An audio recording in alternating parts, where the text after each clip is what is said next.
Hello students. तो basically आज का जो लेक्चर होगा वो होगा नॉन आइडियल सॉल्यूशन के ऊपर। यानी आज जो हम पढ़ने वाले हैं वो उन सॉल्यूशन के बारे में पढ़ने वाले हैं जो राउल्स लॉ को फॉलो नहीं करते। ठीक, तो यहाँ जो हम बेसिकली अब पढ़ेंगे वो होगा नॉन आइडियल सॉल्यूशन। फिर हम जो इसके अंदर पढ़ने वाले हैं वो है positive deviation from Raoult's law and negative deviation from Raoult's law. फिर उसके बाद कुछ क्वेश्चन देखते हैं। फिलहाल हम ग्राफ की बात करेंगे आगे, तो डिटेल में आप इसको पढ़ना समझना। ठीक, स्टार्टिंग करते हैं इस टॉपिक से, that is non ideal solution. देख,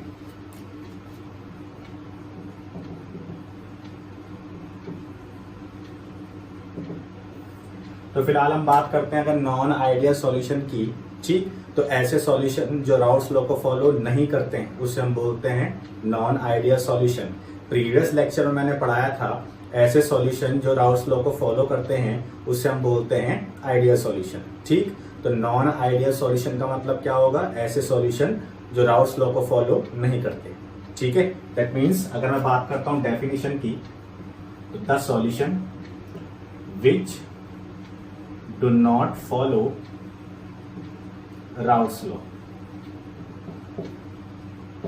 तो आई थिंक आपको ये बात समझ में आ गई होगी। तो जो भी सॉल्यूशन राउल्स लॉ को फॉलो नहीं करते उसे हम बोलते हैं क्या है? Non ideal solution.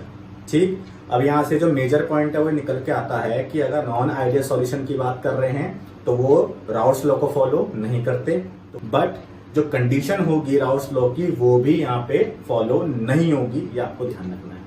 ठीक है, तो ये भी फॉलो नहीं होगी, ये भी आप ध्यान रखोगे। तो कंडीशन की बात करें, फिलहाल कंडीशन पहले मैं आपको बता देता हूं राउल्स लॉ की क्या थी। पहली, P A is equal to P not A into X A, P B is equal to P not B into X B. ये कंडीशन नंबर फर्स्ट थी राउल्स लॉ की। सेकेंड थी delta mix H should be zero, and third थी delta mix V should be zero. यानी enthalpy of mixing वो zero होनी चाहिए और वॉल्यूम ऑफ मिक्सिंग वो जीरो होना चाहिए। तो ये कंडीशन थी किसकी? आइडियल सॉल्यूशन की। ठीक, तो इसका मतलब है अब जो हम टॉपिक पढ़ रहे हैं वो क्या है? Non ideal solution. इसका मतलब ऐसे सॉल्यूशन जो राउल्स लॉ को फॉलो नहीं करते। तो अगर ये राउल्स लॉ को फॉलो नहीं करते तो राउल्स लॉ की जो कंडीशन है वो भी फॉलो नहीं होगी। ठीक, that means does not equal आ जाएगा। ठीक है, इसका मतलब है नॉन आइडियल सॉल्यूशन जो होंगे वो राउल्स लॉ की कंडीशन को फॉलो नहीं करेंगे। अब आपको यही सीखना है कि अगर ये राउल्स लॉ की कंडीशन को फॉलो नहीं करते, ठीक, तो अब यहां से दो बातें निकल के आ सकती है। या तो ये ग्रेटर देन का साइन लेगा या फिर ये लेस देन का साइन लेगा। मतलब जो पार्शियल प्रेशर होगा ए का या बी का, या तो वो प्योर वाले पार्ट से ज्यादा होगा या वो प्योर वाले पार्ट से कम होगा। सेम डेल्टा मिक्स एच की वैल्यू या तो जीरो से ज्यादा होगी या जीरो से कम होगी। ऐसी डेल्टा मिक्स वी की वैल्यू जो है वो जीरो से ज्यादा या जीरो से कम होगी। दैट मीन्स अब जो हम पढ़ने वाले हैं वो है डेविएशन फ्रॉम राउल्स लॉ। ठीक है, इसका मतलब है जो नॉन आइडियल सॉल्यूशन है वो दो टाइप के डेविएशन शो करते हैं। पहला, एक तो positive deviation from Raoult's law and second negative deviation from Raoult's law.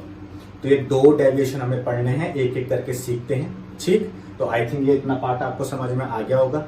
तो अब हम यहां से आगे शुरू करते हैं। सबसे पहले positive deviation from Raoult's law से देखें।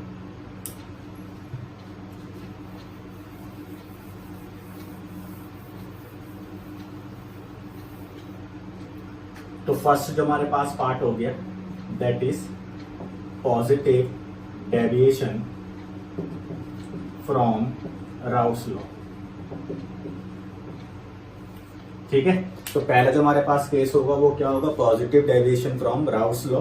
अब positive deviation of Raoult's law में आपको क्या करना है देखें जरा। मान लेते हैं मेरे पास सॉल्यूट है दैट इज ए और ये हो गया सॉल्वेंट दैट इज बी। इस ए का अपने पार्टिकल के साथ कुछ ना कुछ फोर्स ऑफ अट्रैक्शन होगा, तो ये हमने मान लिया ए और ए के बीच फोर्स ऑफ अट्रैक्शन है। सेम एज लाइक बी का अपने पार्टिकल के साथ कुछ ना कुछ फोर्स ऑफ अट्रैक्शन होगा। ठीक, जब ये दोनों अलग अलग होंगे तो इनका जो अपना प्रेशर होगा वो कैसा होगा? प्योर होगा। प्योर के लिए नॉट आता है, ये आपको पता ही है। तो ये हो जाएगा पी नॉट ए और ये हो जाएगा पी नॉट बी। ठीक, तो अब आपको करना क्या है? इस ए को और इस बी को एक साथ एक बीकर में डाल देंगे, तो इसमें ए भी आ गया और इसमें बी भी आ गया। इसका मतलब है इस बीकर में अगर दोनों टाइप के पार्टिकल आ चुके हैं तो अब ये पूरा सॉल्यूशन बन चुका है। और सॉल्यूशन में एक सिंगल कंपोनेंट का जो प्रेशर होता है उसे हम क्या बोलते हैं, पार्शियल प्रेशर। ठीक, इसका मतलब यहाँ पे जो ए का प्रेशर होगा वो क्या होगा, पी ए, यानी पार्शियल प्रेशर ऑफ ए। यहाँ पे क्या होगा, बी का पार्शियल प्रेशर ऑफ बी।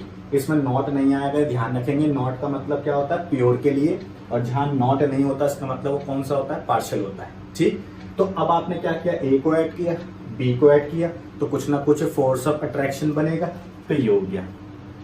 ठीक, अब यहां से हम कहानी शुरू करते हैं।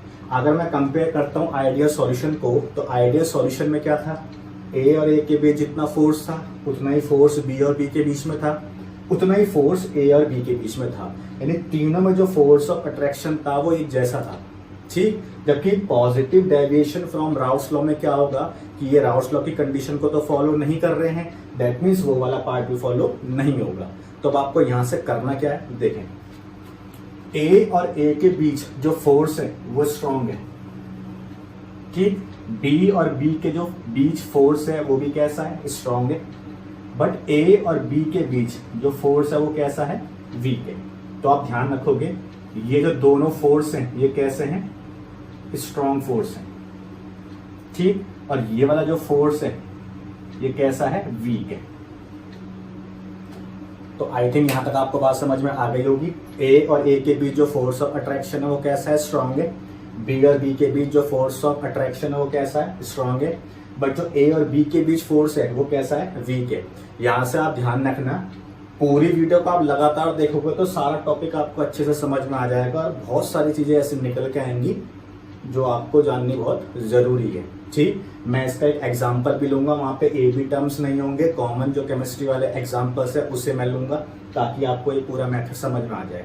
ठीक है, देखें, तो ए और ए के बीच फोर्स ऑफ अट्रैक्शन कैसा है, स्ट्रॉन्ग। बी और बी के बीच भी कैसा है, स्ट्रॉन्ग है। ए और बी के बीच फोर्स ऑफ अट्रैक्शन कैसा है, वीक है।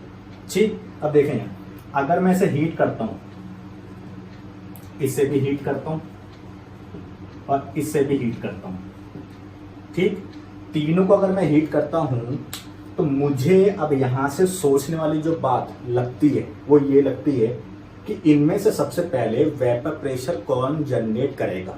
ठीक, ए और ए के बीच फोर्स ऑफ अट्रैक्शन कैसा है, स्ट्रॉन्ग। बी और बी के बीच भी स्ट्रॉन्ग। ए और बी के बीच में कैसा है, वीक। इसका मतलब है अगर मैं हल्की सी हीट दूं तो ये तुरंत वेपराइज हो जाएगा।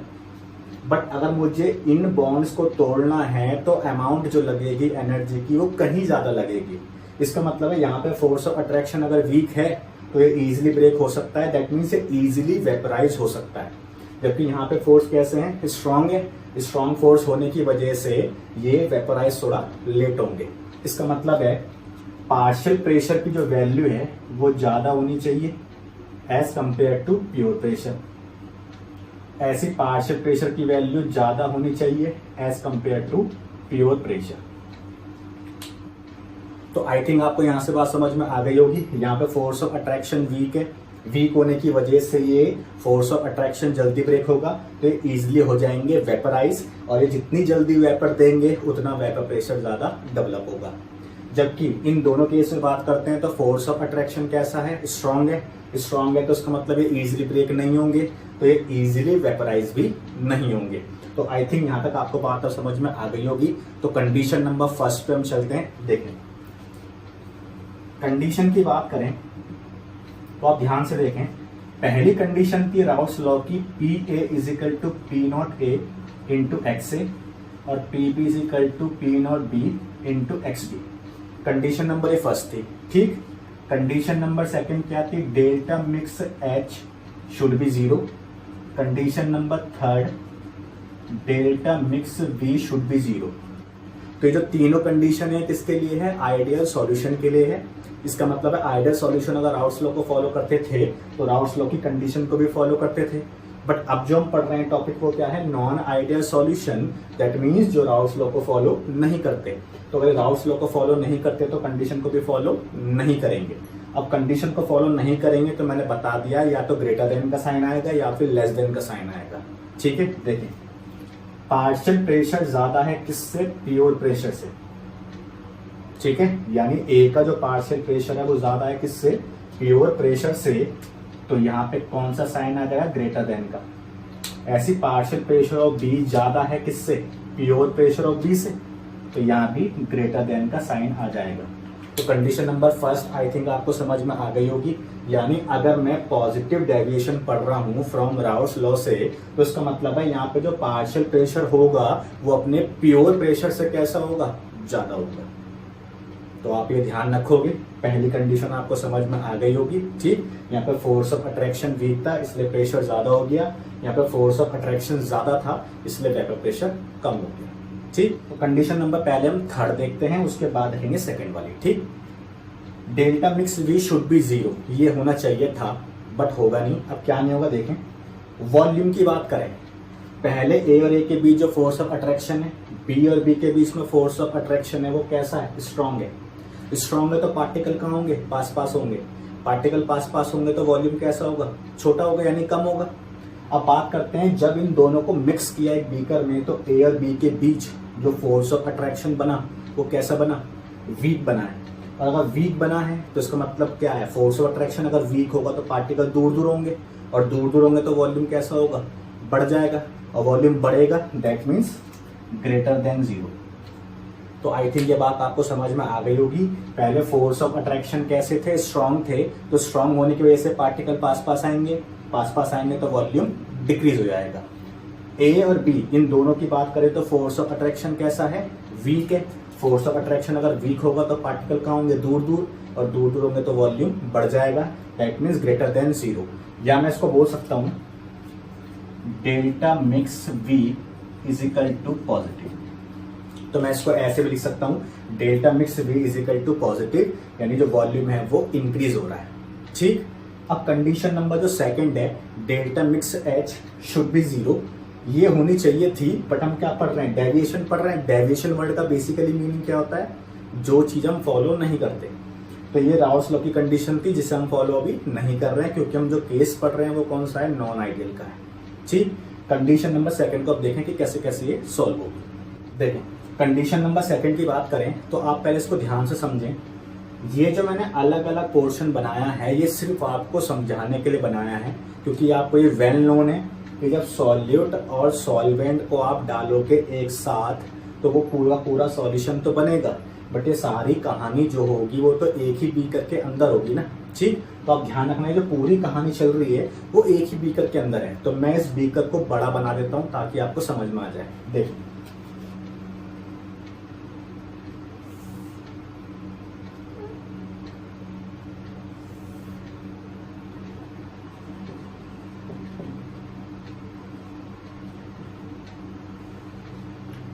ठीक, अब इस कहानी को समझे कि डेल्टा मिक्स एच क्या होना चाहिए।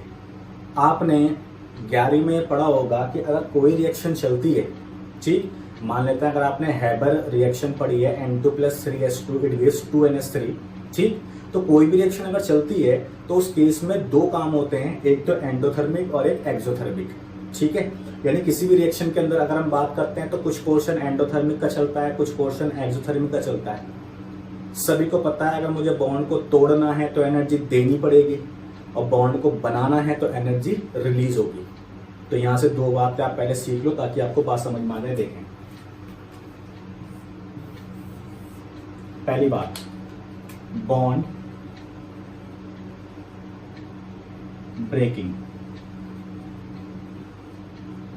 यानी अगर मुझे बॉन्ड को तोड़ना है, ठीक, तो इसका मतलब है मान लेते हैं ये ए और बी के बीच में बॉन्ड है,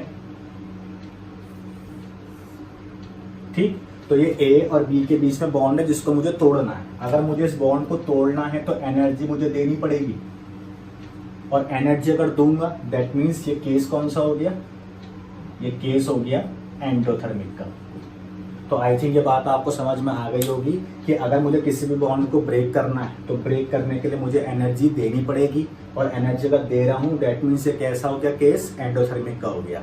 अब जितनी ज्यादा मैं एनर्जी को दूंगा इस बॉन्ड को तोड़ने के लिए उतना ज्यादा एंडोथर्मिक होगा, ठीक, और जितनी एनर्जी कम दूंगा इस बॉन्ड को तोड़ने के लिए उतना एंडोथर्मिक कम होगा, ठीक। दूसरी बात, अगर मुझे बॉन्ड बनाना है यानी बॉन्ड मेकिंग, मान के चलो मुझे ए और बी के बीच में बॉन्ड को बनाना है, तो अगर बॉन्ड को तोड़ना एंडोथर्मिक है तो बॉन्ड का बनना एक्सोथर्मिक होता है। यानी जब बॉन्ड बनता है तो एनर्जी रिलीज होती है। ठीक है, आप ध्यान रखोगे, अगर बॉन्ड को हम तोड़ रहे हैं तो एनर्जी देनी पड़ेगी यानी एंडोथर्मिक है, बट अगर मुझे बॉन्ड बनाना है यानी उल्टा करना है तो उस केस में एनर्जी रिलीज होगी। इसका मतलब ये कैसा हो गया, एक्सोथर्मिक। तो आई थिंक यहाँ तक बात आपको समझ में आ गई होगी। ये 2 पॉइंट आप याद रखोगे, बॉन्ड ब्रेकिंग एंडोथर्मिक होता है, बॉन्ड मेकिंग एक्सोथर्मिक होता है। यानी अगर आपको बॉन्ड को तोड़ना है तो एनर्जी देनी पड़ेगी एंडोथर्मिक, बॉन्ड बनाना है तो बनते टाइम एनर्जी रिलीज होगी यानी एक्सोथर्मिक। ठीक, अब आपको एक बात याद रखनी है बस, वो क्या, केस दोनों चलते हैं एंडोथर्मिक के और एक्सोथर्मिक के, बट आपको इतना ध्यान रखना है इन दोनों में से जो भी पोर्शन ज्यादा होगा ओवरऑल सॉल्यूशन का नेचर वही माना जाएगा।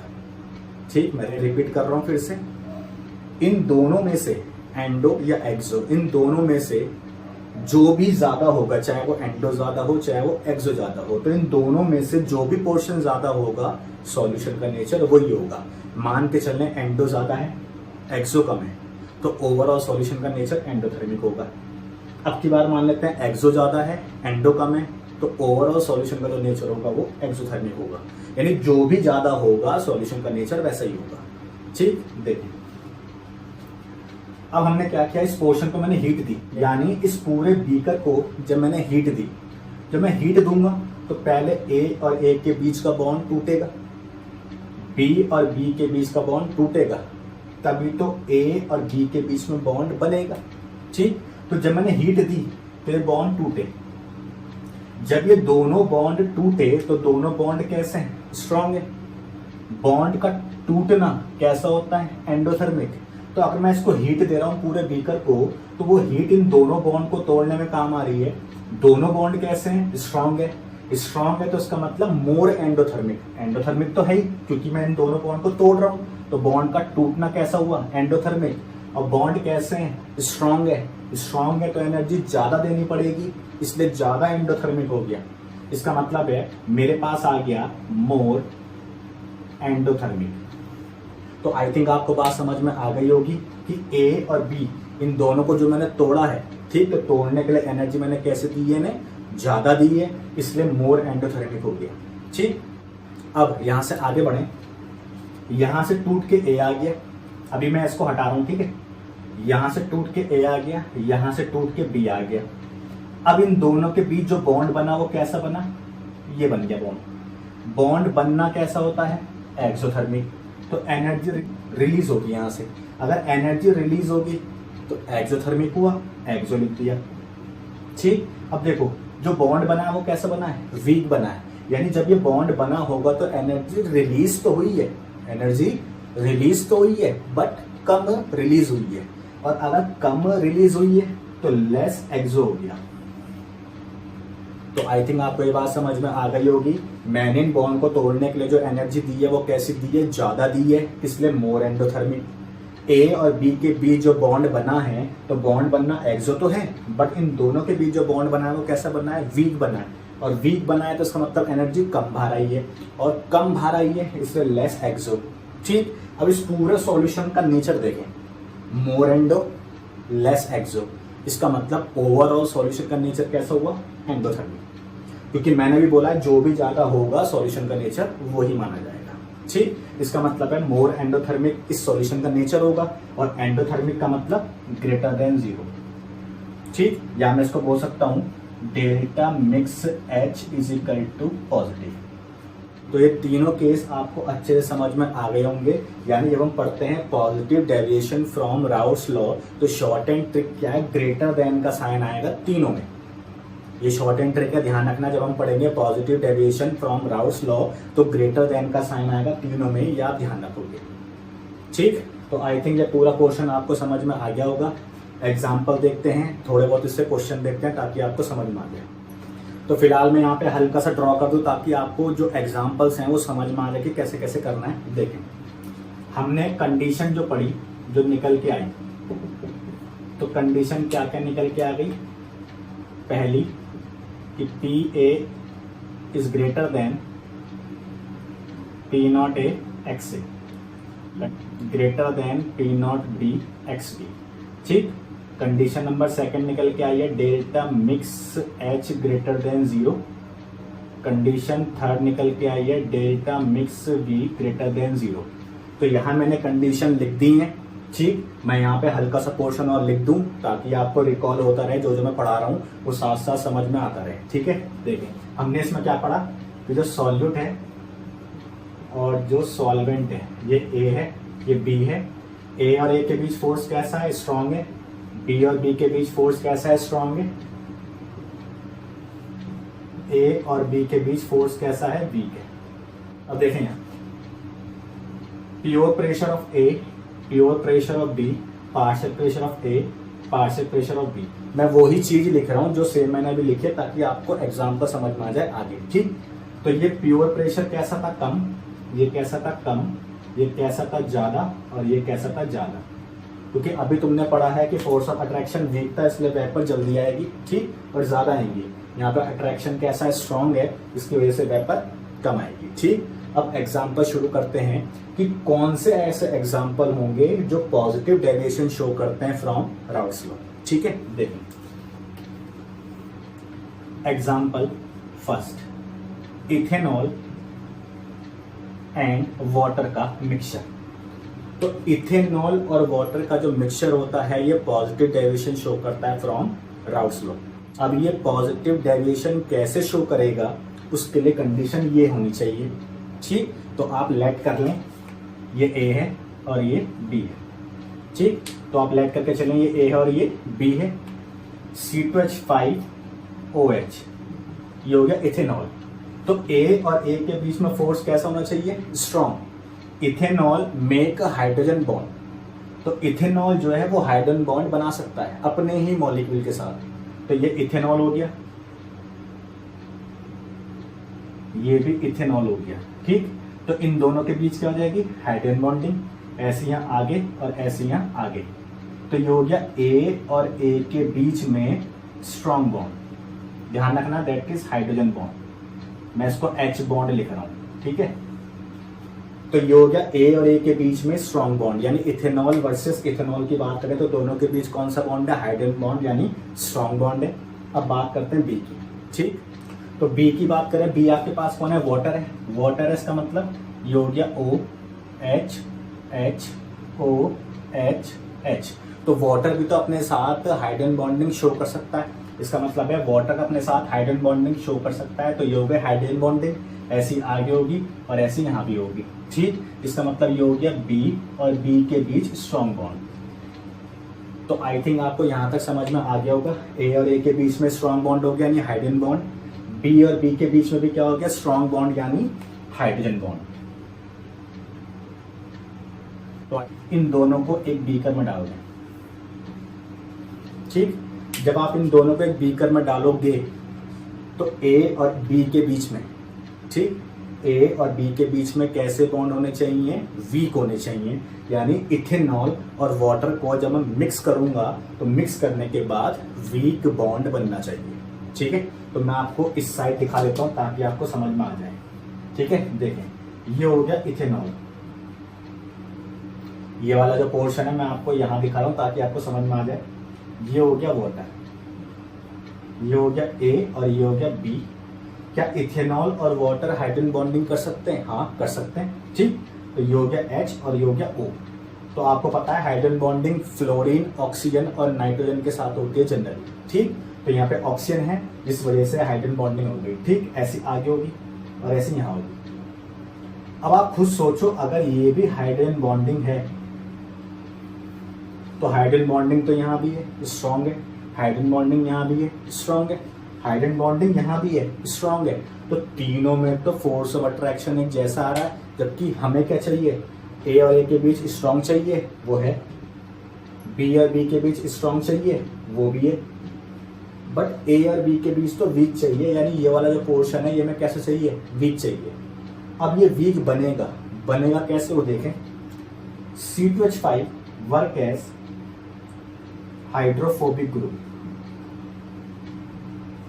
ठीक, आपने पढ़ा होगा सेपोनिफिकेशन में कि जो एल्काइल ग्रुप होते हैं these are hydrophobic in nature, और आपको दिख रहा है कि इसके बगल में कौन है, वाटर है, और वाटर है तो ये इससे दूर भागेगा। ठीक, फिर से रिपीट कर रहा हूँ, C2H5 यानी एल्काइल ग्रुप कैसे होते हैं, हाइड्रोफोबिक होते हैं। हाइड्रोफोबिक का मतलब जो वाटर से दूर भागते हैं। ठीक है, यानी अगर ये वाटर से दूर भागेंगे तो ये हाइड्रोजन बॉन्ड टूटना शुरू हो जाएगा, और हाइड्रोजन बॉन्ड अगर टूटना शुरू हो जाएगा तो ये हाइड्रोजन बॉन्ड वीक हो जाएगा। दैट मीन्स ए और बी के बीच अब वीक फोर्स ऑफ अट्रैक्शन आ जाएगा, यानी ये वाला केस आ जाएगा। ठीक है, यानी अब मैं इसको यहाँ कर रहा हूँ, अब ए और बी के बीच जो फोर्स ऑफ अट्रैक्शन है वो कैसा होगा, वीक होगा।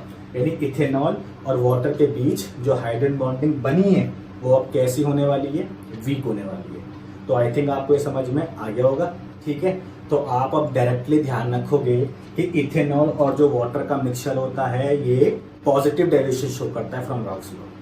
ठीक है, तो अब आप आगे से ध्यान रखोगे, अगर इथेनॉल और वाटर का मिक्सचर अगर आपको दिया गया है और पूछा जाए कौन सा डेविएशन शो करेगा, तो आप ध्यान रखोगे कि इथेनॉल और जो वाटर का मिक्सचर होता है ये पॉजिटिव डेविएशन शो करता है फ्रॉम राउल्स लॉ।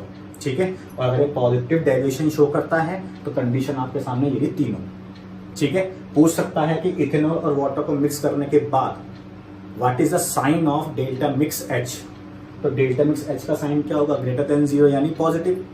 ऐसे पूछ सकता है इथेनॉल और वाटर को जब हम मिक्स करते हैं तो मिक्स करने के बाद जो वॉल्यूम है वो सडनली इंक्रीज हो जाता है, वॉल्यूम सडनली इंक्रीज होगा तो कहीं ना कहीं ये केस हुआ। तो ग्रेटर देन 0 का मतलब डेल्टा मिक्स V की वैल्यू पॉजिटिव है, यानी वॉल्यूम बढ़ रहा है। तो इथेनॉल और वाटर को मिक्स करने पर वॉल्यूम सडनली इंक्रीज हो जाता है, तो ये कौन सा डेविएशन शो करता है फ्रॉम राउल्स लॉ, तो आप सिंपली लिख दोगे कि पॉजिटिव डेविएशन शो करता है। ठीक, तो आई थिंक आपको यहाँ तक सारी बातें समझ में आ गई होगी। एक दो एग्जाम्पल और देख लेते हैं ताकि आपको सारी बातें समझ में आ जाए। एग्जाम्पल नंबर 2, अगर मेरे पास फिनॉल है प्लस साइक्लोहेक्सेन। ठीक, तो फिनॉल और साइक्लोहेक्सेन का भी जो मिक्सचर है ये भी पॉजिटिव डेविएशन शो करता है, किससे, फ्रॉम राउल्स लॉ। ठीक, तो ये पॉजिटिव डेविएशन कैसे शो करता है उसके लिए कहानी सेम रहने वाली है। ए और ए के बीच स्ट्रॉन्ग फोर्स होनी चाहिए, सेम एज लाइक बी और बी के बीच स्ट्रॉन्ग फोर्स होनी चाहिए, और ए और बी के बीच जो फोर्स है वो वीक होनी चाहिए। ठीक, तो एग्जाम्पल आपके सामने लिखा हुआ है, इसको भी एक बार देख लेते हैं ताकि आपको इजिली समझ में आ जाए। देखिए, इस वजह से ए मान लेते हैं और इसे बी मान लेते हैं। अगर मुझे अपना कॉन्सेप्ट बैठाना है तो ये 3 कंडीशन फॉलो होनी चाहिए। देखिए, फिनॉल की बात करें तो फिनॉल ये हो गया। अब मुझे ए और ए के बीच कैसा फोर्स चाहिए, स्ट्रॉन्ग फोर्स चाहिए, और मुझे पता है कि जो फिनॉल है वो हाइड्रोजन बॉन्डिंग शो कर सकता है। तो ये मेरे पास फिनॉल हो गया, इसको मैं थोड़ा सा ऊपर कर देता हूं। मेरे पास एक और फिनॉल हो गया ये। ठीक, एक और फिनॉल हो गया ये। ठीक, तो हमें पता है कि जो फिनॉल है वो हाइड्रोजन बॉन्डिंग शो कर सकते हैं, बिकॉज हाइड्रोजन बॉन्डिंग मैंने अभी बताया है FON के साथ होती है, यानी फोन के साथ, फ्लोरीन, ऑक्सीजन और नाइट्रोजन के साथ। तो यहाँ पे ऑक्सीजन है, यहाँ पे H है, तो हाइड्रोजन बॉन्डिंग के चांस है सेम यहाँ, और आगे भी हो सकती है और यहाँ भी हो सकती है। इसका मतलब अगर ये A है तो ये भी तो A ही है, तो A और A के बीच कैसा फोर्स हो गया, स्ट्रॉन्ग, क्योंकि ये कौन है, हाइड्रोजन बॉन्ड है। तो आई थिंक यहाँ तक आपको बात समझ में आ गई होगी। दूसरी बात, B और B के बीच मुझे कैसा फोर्स ऑफ अट्रैक्शन चाहिए, स्ट्रॉन्ग चाहिए, साइक्लोहेक्सेन। तो मेरे पास ये हो गया साइक्लोहेक्सेन यानी B। साइक्लोहेक्सेन बेसिकली एल्केन के जैसा ही है। ठीक, और एल्केन कैसे होते हैं, नॉन पोलर, तो ये भी कैसा होगा, नॉन पोलर। और नॉन पोलर में कौन से बॉन्ड हमें जनरली देखने को मिलते हैं, वीक वॉन डर वाल फोर्सेस, यानी साइक्लोहेक्सेन में वॉन डर वाल फोर्सेस होंगे। तो अगर मैं इस A को सेपरेट मान के चलूं, क्योंकि ये भी अलग है, B वाला पोर्शन अलग है, तो A और A के बीच कैसे हैं, स्ट्रॉन्ग फोर्स है। साइक्लोहेक्सेन में वॉन डर वाल फोर्सेस हैं, तो साइक्लोहेक्सेन में भी अपने हिसाब से स्ट्रॉन्ग फोर्सेस हैं। मैं इसके साथ इसको कंपेयर भी कर नहीं रहा। ठीक, तो साइक्लोहेक्सेन में वॉन डर वाल फोर्सेस तो हैं, बट वो उसके हिसाब से स्ट्रॉन्ग फोर्सेस हैं। फिनॉल में अपने हिसाब से स्ट्रॉन्ग फोर्सेस हैं। बट जब मैं इन दोनों को एक साथ एक बीकर में डालूंगा तो वीक फोर्स बनना चाहिए। ठीक है, तो अब देखते हैं कि वीक फोर्स कैसे बनेगा दोनों के बीच में। देखें तो आई का पोर्शन यहां देखते हैं, ये हो गया फिनॉल,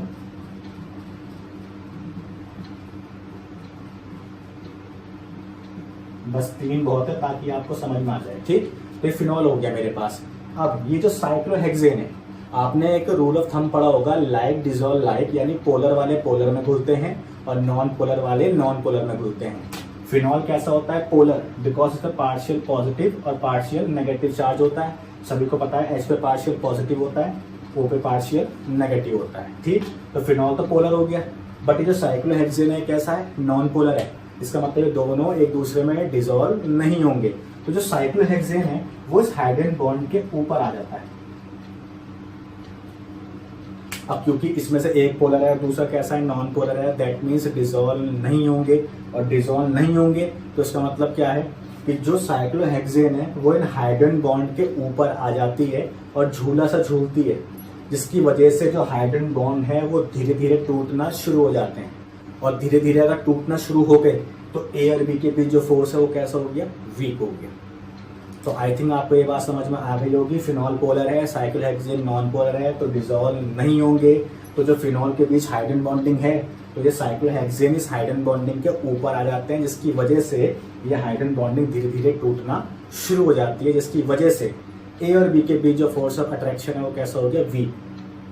ठीक, तो ए और बी के बीच जो अट्रैक्शन है वो कैसा हो गया? वी। इसका मतलब फिनॉल और साइक्लोहेक्सेन का जो मिक्सचर है वो भी पॉजिटिव डेविएशन शो करता है फ्रॉम राउस लॉ। ठीक है, चलो तो अब एक तो एग्जांपल और लेते हैं, उसके बाद हम चलते हैं ग्राफ पे।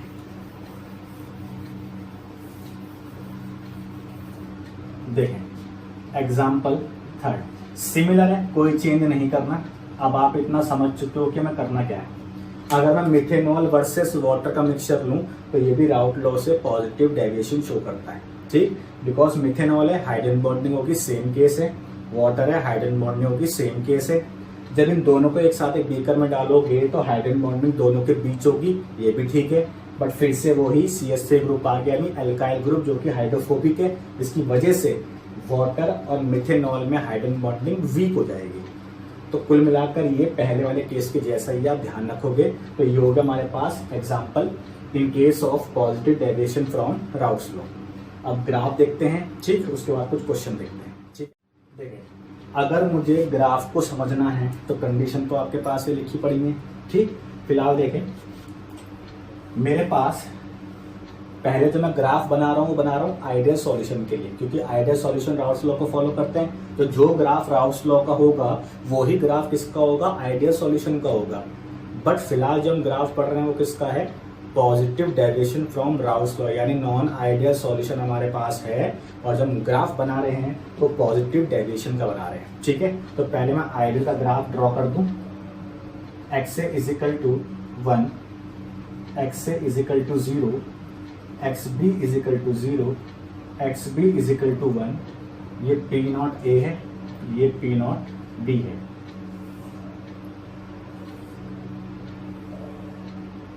ये था टोटल प्रेशर, यानी P T is equal to P A plus P B. तो प्रीवियस लेक्चर में मैं राउस लॉ पढ़ा चुका हूं, जहां मैंने ग्राफ डिटेल में बताया हुआ है, तो आप वहां पे जाके सर्च कर सकते हैं। ठीक, फिलहाल अगर मैं बात करता हूं कि ग्राफ हो गया मेरे पास किसका? आइडियल का। ठीक, अब मैं पढ़ रहा हूँ नॉन आइडियल में भी पॉजिटिव डेविएशन का ग्राफ पढ़ना चाह रहा हूँ। ठीक है, अब देखें अगर मैं आइडियल को कंपेयर करता हूँ तो आइडियल वाले केस में क्या था? P A is equal to P not A X A, अब P B is equal to P not B X B, ये केस था। ठीक है, अब यहाँ ध्यान से देखो, अगर मैं मोल फ्रैक्शन की वैल्यू 1 लेता हूं तो जो पार्शियल है वही प्योर हुआ, यानी ये कहानी आ गई। एक्स ए की वैल्यू मैं 1 ले लूं तो दूसरा कंपोनेंट तो है ही नहीं, कंपोनेंट एक ही है, तो जो पार्शियल होगा वही प्योर होगा। ठीक, ये लाइन किसके लिए थी? ए के लिए, और ये लाइन किसके लिए थी? बी के लिए। अब आपको यहां से करना क्या? देखें पॉजिटिव डेविएशन पे जाओ तो पार्शियल प्रेशर ज्यादा है किससे? प्योर वाले पार्ट से, चाहे मैं ए की बात करूं चाहे मैं बी की बात करूं। ठीक, इसका मतलब ये रहा कि अगर मैं इस ग्राफ को कंपेयर करता हूँ, ये फिलहाल जो ग्राफ है वो आपके पास कौन सा है, आइडियल का ग्राफ है। नॉन आइडियल में अगर आप देखो तो कंडीशन कुछ ऐसी थी, ए स्ट्रॉन्ग, बी और बी स्ट्रॉन्ग, ए और बी वीक। ये किसके लिए कंडीशन है, नॉन आइडियल के लिए। अब आ जाओ आइडियल पे। आइडियल पे ए और ए के बीच सेम, बी और बी के बीच सेम, ए और बी के बीच भी सेम। अगर आप नॉन आइडियल को ध्यान से देखो और आइडियल को ध्यान से देखो तो यहाँ पे जो पार्शियल प्रेशर है ए का और बी का वो ज्यादा होना चाहिए, क्योंकि फोर्स ऑफ अट्रैक्शन कम है, तो पी ए की वैल्यू ज्यादा होगी, पी बी की वैल्यू ज्यादा होगी। अब जरा यहाँ देखें, यहाँ पे जो अट्रैक्शन है वो वीक थोड़ी ना है, और अट्रैक्शन वीक नहीं है तो इसको तोड़ने के लिए एनर्जी ज्यादा देनी पड़ेगी, जबकि इसको तोड़ने के लिए एनर्जी कम देनी पड़ेगी। तो ये जल्दी वेपर में चेंज होगा, ये लेट वेपर में चेंज होगा, यानी पी ए और पी बी। ठीक, तो ये दोनों के दोनों लेट वेपर में चेंज होंगे, ये जल्दी से वेपर में चेंज हो जाएंगे। दैट मीन्स जो कंपोनेंट्स हैं ए और बी, इनका जो पार्शियल प्रेशर है वो कैसा होना चाहिए, ज्यादा होना चाहिए। यानी अगर मैं ग्राफ की बात करता हूँ तो ये तो लाइन हो गई ए की। अगर मैं नॉन आइडियल सॉल्यूशन पढ़ रहा हूं तो इस केस में पार्शियल प्रेशर ज्यादा होना चाहिए, यानी लाइन जाएगी ऐसे, ऊपर से जाएगी। ध्यान रखना, पॉजिटिव का मतलब ऊपर से, और नेगेटिव डेविएशन जब हम आगे पढ़ेंगे तो लाइन जाएगी नीचे से। ठीक, अब आपको करना क्या है, ये शॉर्ट एंड ट्रिक है। पॉजिटिव डेविएशन का मतलब लाइन जाएगी ऊपर से, और नेगेटिव डेविएशन का मतलब लाइन जाएगी नीचे से। ये याद करने का तरीका है सिर्फ, ये ध्यान रखना। तो पार्शियल प्रेशर ज्यादा हो गया, आइडियल वाले केस से ज्यादा है, आइडियल वाले केस से ज्यादा है। ठीक, यहाँ भी लाइन जाएगी ऊपर से, यानी आइडियल वाले केस से ज्यादा है, और यहाँ भी लाइन जाएगी ऊपर से, यानी आइडियल वाले केस से ज्यादा है। ठीक है, क्योंकि जो टोटल प्रेशर है वो पार्शियल का सम होगा। भाई यहाँ पे पार्शियल प्रेशर ज्यादा है, यहाँ पे कम होगा, क्योंकि यहाँ पे बॉन्ड स्ट्रॉन्ग है, आसानी से नहीं टूटेगा। तो पार्शियल प्रेशर ज्यादा होगा, और दोनों की वैल्यू को यहाँ रख दोगे तो टोटल प्रेशर भी ज्यादा निकल के आएगा आइडियल वाले से। तो आई थिंक ये आपको बात समझ में आ गई होगी कि जो टोटल प्रेशर है और जो पार्शियल प्रेशर है वो कैसा होगा, ज्यादा होगा as compare to ideal gas. तो आई थिंक ये बात सारी आपको समझ में आ गई होगी। तो ये पूरा केस हो गया positive deviation from routes law.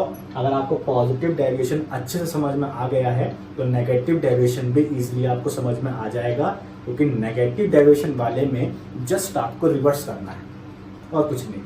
ठीक, तो रिवर्स जो करना है वो ये वाले पोर्शन आपको रिवर्स करने।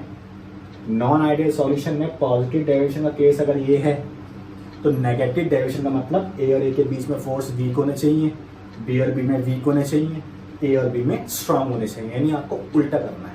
ठीक है, देखते हैं चलो। तो सेकंड जो हमारे पास आ गया that is negative deviation from routes law. तो अब आपको सिर्फ जस्ट उल्टा करना है, बाकी सारा पार्ट सेम है। देखें, सॉल्यूट, सॉल्वेंट, ये ए और ये बी।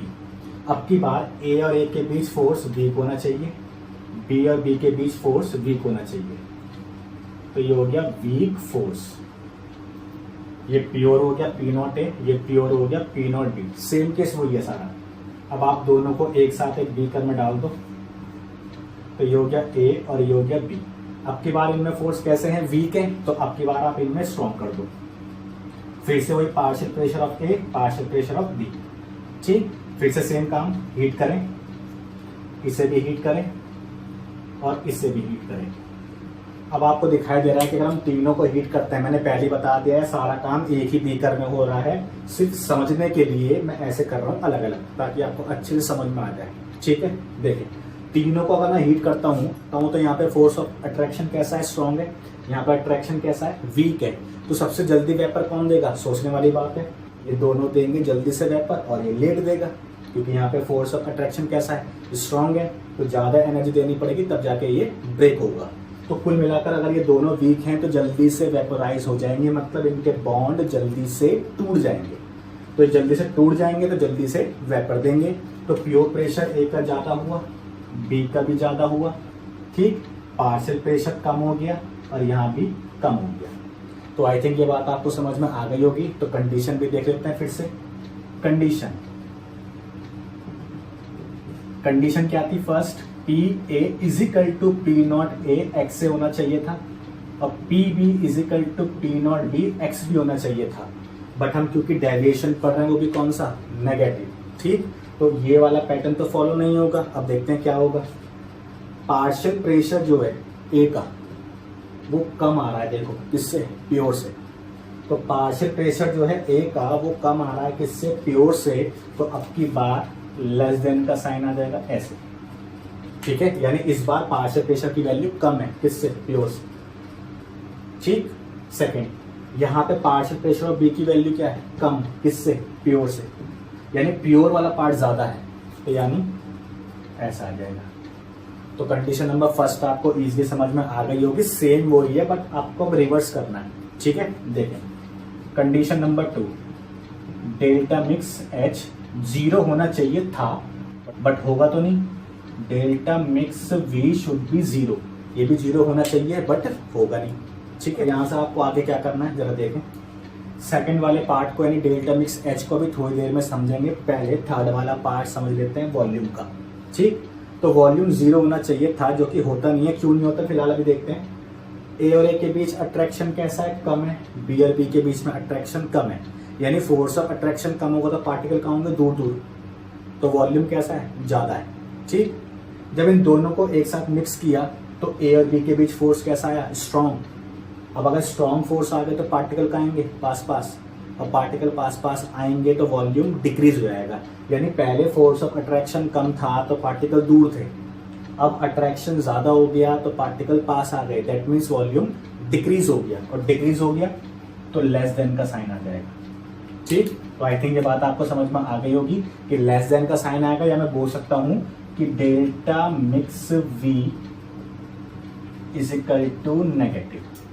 ठीक है, delta mix V is equal to negative, that means जो वॉल्यूम है वो डिक्रीज हो जाएगा।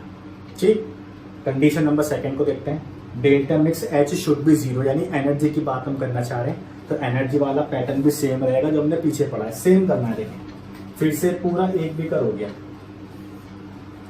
इस पूरे बीकर को मैंने हीट दी, इन दोनों बॉन्ड को मुझे तोड़ना है, तो बॉन्ड का टूटना एंडोथर्मिक, बॉन्ड का बनना एक्सोथर्मिक।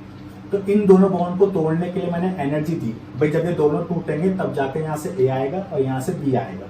ठीक, तो फिलहाल मैं इसे फोर्स ऑफ अट्रैक्शन को हटा रहा हूं।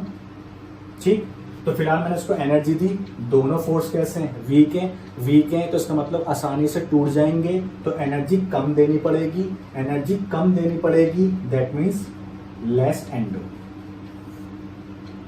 ठीक है, बॉन्ड को तोड़ने के लिए एनर्जी दे रहा हूं तो एंडोथर्मिक है, बट एनर्जी कम देनी पड़ रही है क्योंकि बॉन्ड जो है वो वीक है, इसलिए लेस एंडो हो गया। अब यहां से टूट के ए आ गया, यहां से टूट के बी आ गया, तो इन दोनों के बीच बॉन्ड बना।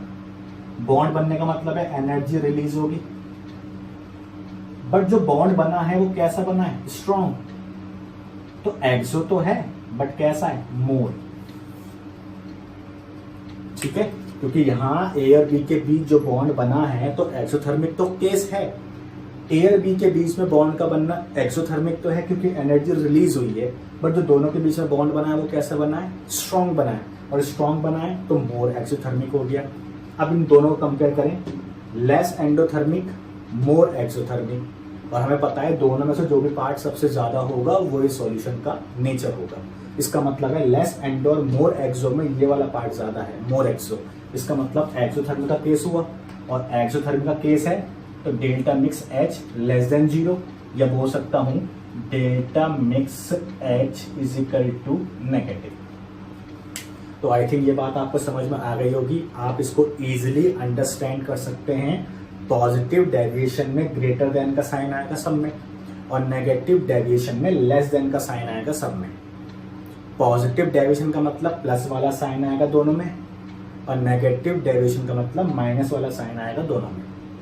ठीक, तो आई थिंक ये सारी बात आपको समझ में आ गई होगी। अब 2-4 इसके एग्जाम्पल कर लेते हैं ताकि आपको याद रहे। ठीक है, देखें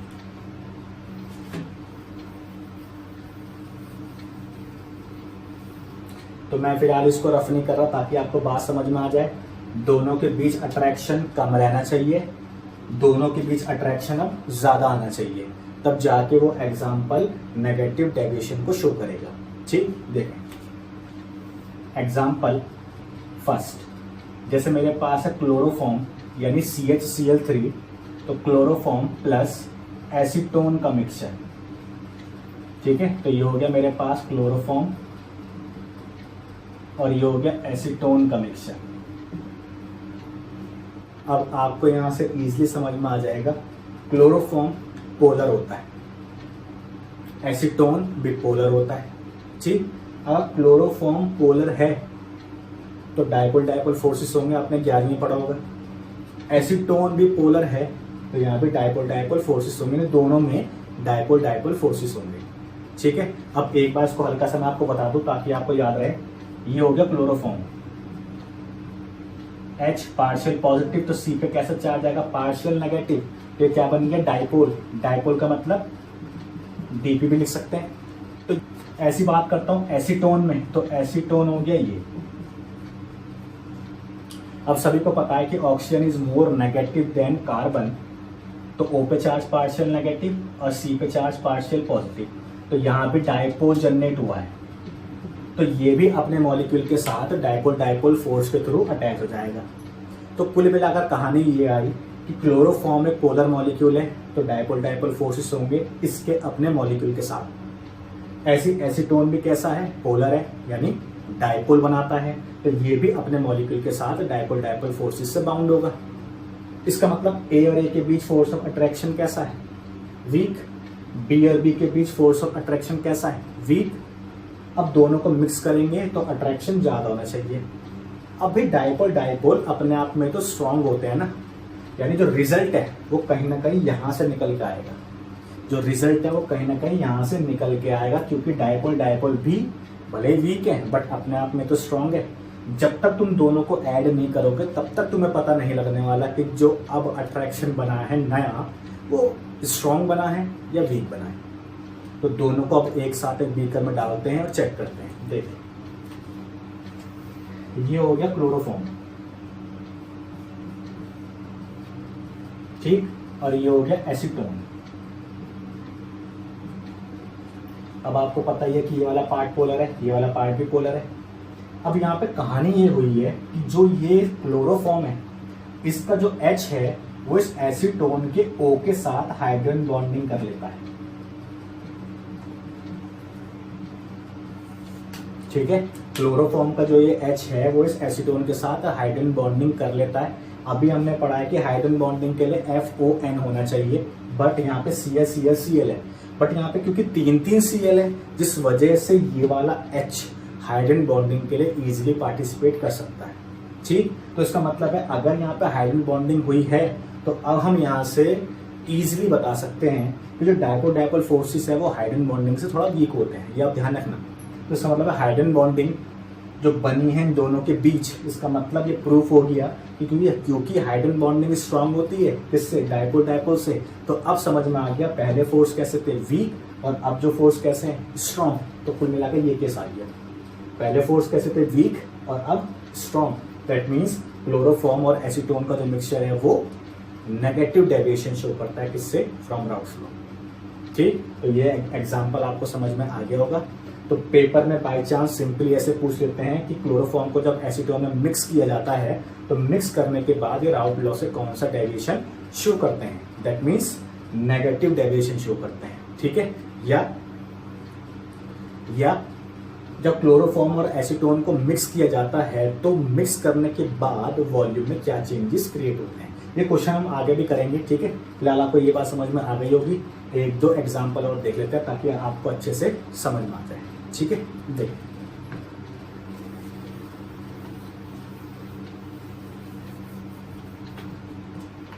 एग्जाम्पल नंबर 2, एग्जाम्पल 2 जो है, एग्जाम्पल 2 बढ़िया है। देखें ये मेरे पास है एसिटिक एसिड,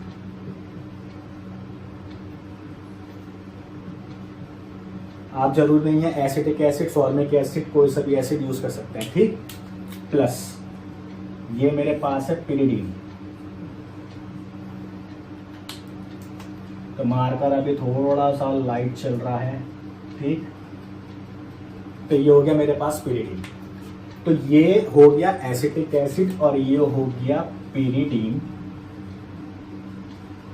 ठीक है। अब मैं इन दोनों की बात करता हूँ। ठीक, आपको दिखाई दे रहा है कि ये हाइड्रोजन बॉन्डिंग तो करेगा, एसिटिक एसिड है, O इसके पास है, H भी है, तो ये हाइड्रोजन बॉन्डिंग शो करता है।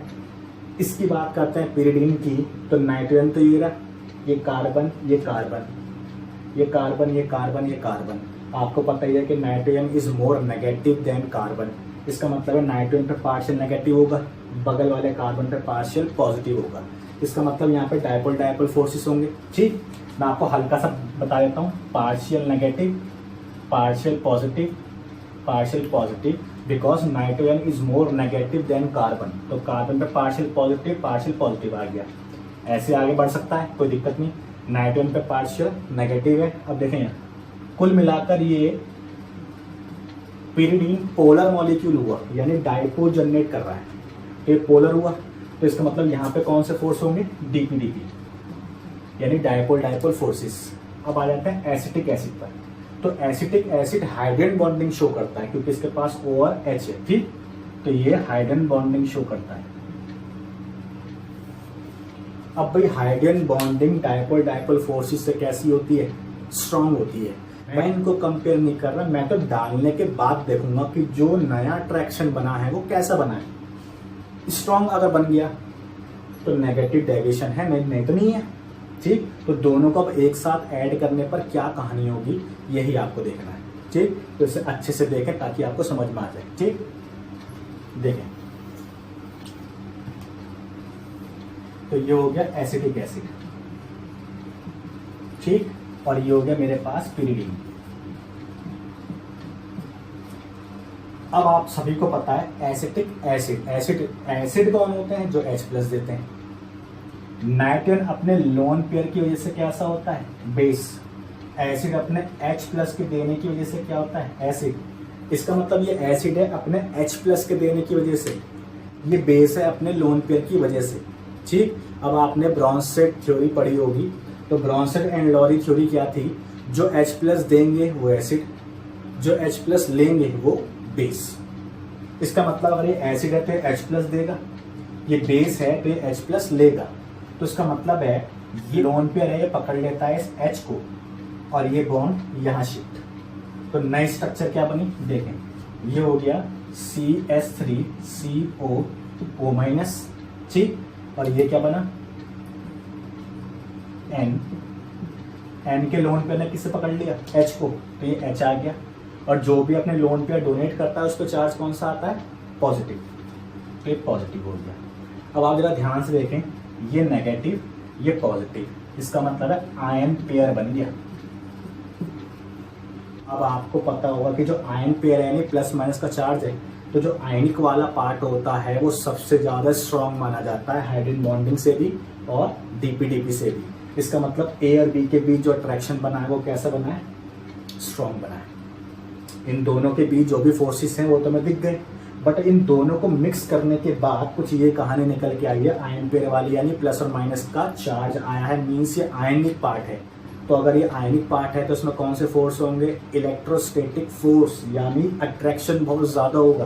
तो A और B के बीच अट्रैक्शन ज्यादा है, दैट मीन्स ये नेगेटिव डेविएशन शो करेंगे फ्रॉम राउट्स लॉ। तो आई थिंक ये बात आपको समझ में आ गई होगी। ठीक, अब जो है एक दो एग्जाम्पल और बता देता हूँ, रैंडम से आपको बता देता हूँ कि इसमें होगा क्या क्या, अब ध्यान रखना। ठीक है, एग्जाम्पल थर्ड, जैसे HCl और वाटर का मिक्सचर, जैसे HNO3 और वाटर का मिक्सचर। ठीक है, तो HCl और वाटर और HNO3 और वाटर का मिक्सचर, इन दोनों की बात करते हैं तो HCl में डायपोल डायपोल फोर्सेस होंगे क्योंकि ये पोलर होता है। तो Cl पे पार्शियल नेगेटिव, H पे पार्शियल पॉजिटिव। ऐसे सेम केस यहाँ है, ऑक्सीजन पे पार्शियल नेगेटिव, H पे पार्शियल पॉजिटिव। तो कुल मिलाकर ये दोनों पार्ट भी कैसे हैं, पोलर है, क्योंकि H पे पार्शियल पॉजिटिव होता है। ये वाला पार्ट भी कैसा है, पोलर है। तो यहाँ पे डायपोल डायपोल फोर्सेस होंगे और यहाँ भी डायपोल डायपोल फोर्सेस होंगे। ठीक है, तो दोनों में डायपोल है, इसमें भी डायपोल है। अब यहाँ से कहानी क्या होगी, मुझे इन दोनों के बीच अट्रैक्शन कैसा चाहिए, स्ट्रॉन्ग। भाई यहाँ तो डायपोल डायपोल फोर्सेस लग गए, यहाँ भी डायपोल डायपोल, सेम यहाँ भी dipole dipole, partial positive partial negative, partial positive partial negative. तो मैंने इसको ऐसे दिखा दिया ताकि आप याद रखो। तो मैं थर्ड वाला एग्जाम्पल आपको बता देता हूँ, फोर्थ वाला भी सेम ही है। ठीक है, देखिए थर्ड वाले में क्या बात करेंगे, पोलर है, ये भी पोलर है, इसका मतलब दोनों में डायपोल डायपोल फोर्सेस होंगे। ठीक, अब इन दोनों को मिक्स करने पर स्ट्रॉन्ग फोर्स बनना चाहिए। अब स्ट्रॉन्ग फोर्स बनेगा कैसे, देखिए ये हो गया HCl, आपको पता ही है कि HCl वाटर में जाएगा तो क्या बन जाएगा, HCl एक्वस में, और जब ये एक्वस में बनेगा तो तुम्हें पता ही है फिर ये डिसोसिएट होगा H प्लस एक्वस में, Cl माइनस एक्वस में। इसका मतलब है कि जो HCl है उसमें पहले ये कैसा था, डायपोल की फॉर्म में था, अब ये कैसा हो गया, कंप्लीटली ब्रेक हो गया, फिर से चार्ज डेवलप हो गए, तो फोर्स ऑफ अट्रैक्शन कैसा हो जाएगा, ज़्यादा हो जाएगा। दैट मीन्स आपको समझ में आ गई होगी ये बात कि इन दोनों में अब जो अट्रैक्शन होगा वो कैसा होगा, ज़्यादा होना चाहिए। ठीक है, आई थिंक ये बात आपको समझ में आ गई होगी। तो ये कुछ एग्जाम्पल थे। अब ग्राफ देख लेते हैं। ग्राफ भी सिंपल है, पहले लाइन पॉजिटिव डेविएशन में कहाँ से बनी थी, ऊपर से, तो नेगेटिव डेविएशन में नीचे से बनेगी, क्योंकि वेपर प्रेशर कैसा हो गया, डाउन, यानी जो पार्शियल प्रेशर था वो कैसा हो गया, कम हो गया है, और कम हो गया है इसका मतलब जो लाइन जाएगी वो नीचे से जानी चाहिए। एक बार मैं बता देता हूँ ताकि आपको समझ में आ जाए। देखिए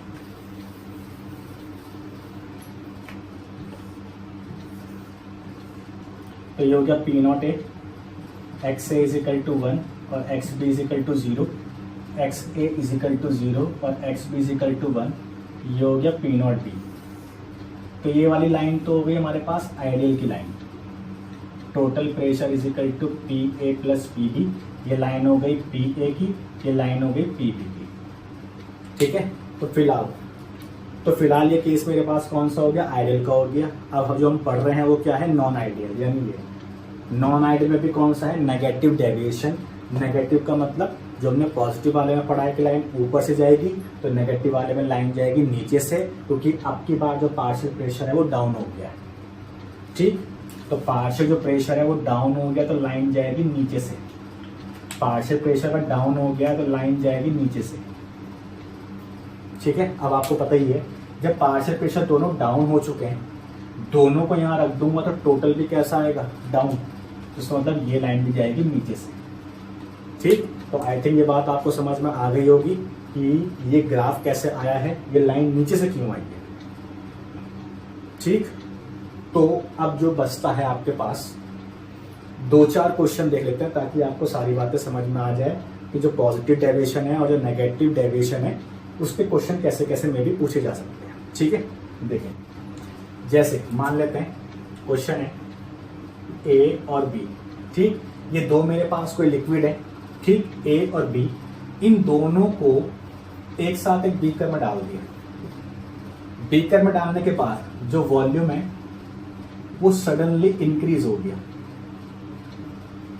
तो क्वेश्चन ये है कि A मान लेते हैं मेरे पास सॉल्यूट है, B मेरे पास सॉल्वेंट है, या A और B मेरे पास कोई दो लिक्विड है, A और B दोनों को मिक्स करने पर वॉल्यूम सडनली इंक्रीज हो गया।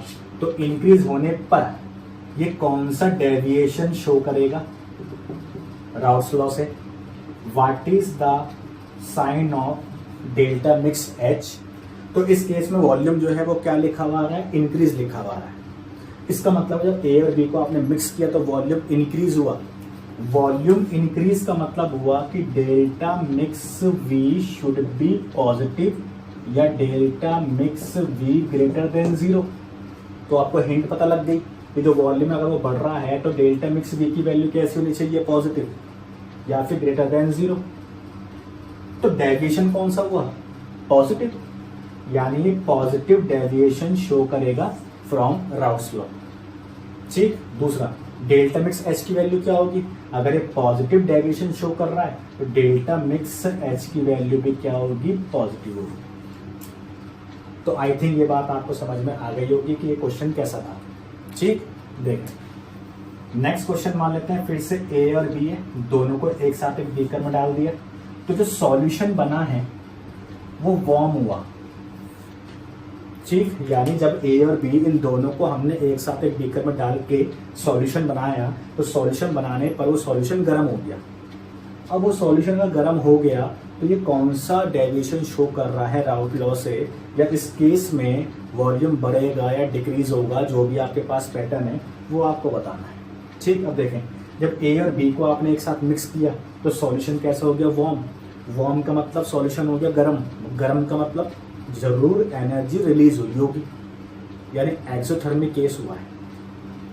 और सॉल्यूशन अगर गर्म हुआ है, एक्सोथर्मिक का केस है, तो delta mix H should B negative. Hint पता लग गई। वार्म का मतलब गर्म हो गया। गर्म कब होगा, जब एनर्जी रिलीज होगी इन दोनों को मिक्स करने पर। तो एनर्जी अगर रिलीज हो गई, दैट मीन्स एनर्जी रिलीज के लिए हम क्या केस मानते हैं, एक्सोथर्मिक का, यानी डेल्टा मिक्स एच का साइन कैसा होगा, नेगेटिव। तो ये बात तो समझ में आ गई कि नेगेटिव डेविएशन होगा। तो कुल मिलाकर डेविएशन कौन सा हो गया, negative deviation from routes law. अगर पूछ ले कि इन दोनों को मिक्स करने पर जो वॉल्यूम है सॉल्यूशन का वो ज्यादा होना चाहिए या कम होना चाहिए, तो आपको दिख रहा है कि डेविएशन अगर नेगेटिव है तो delta mix V should be less than 0, यानी वॉल्यूम भी डिक्रीज हो जाएगा। तो आई थिंक ये बातें आपको समझ में आ गई होगी कि क्वेश्चन आपको कैसे हैंडल करने हैं। ऐसा भी बोला जा सकता है कि जब दो लिक्विड को आपस में मिक्स किया जाता है तो मिक्स करने के बाद जो वॉल्यूम है वो सडनली डिक्रीज हो गया।